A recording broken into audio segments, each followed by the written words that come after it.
Ito na guys. Para Makatipid sa oras. makatipid sa oras. And then, ito rin yung paraan DIY para washing. napapadede kayo ng baby nyo. Nag-washing. Nasabay niya pag lalaba gamit yung mga paa. Yan ang washing machine namin guys. Hindi disabled dyan. Sa mga kompleto ang mga paa, ganito ang gawin nyo para makatipid sa oras, Tipid sa kuryente. tipid sa kurente.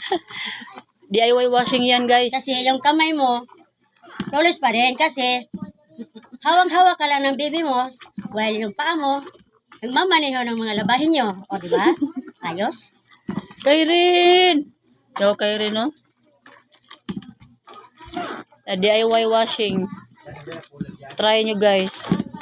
Sa mga may anak. Itong kulay green, ito yung damit ng mga anak ko. Sabi kong dryer.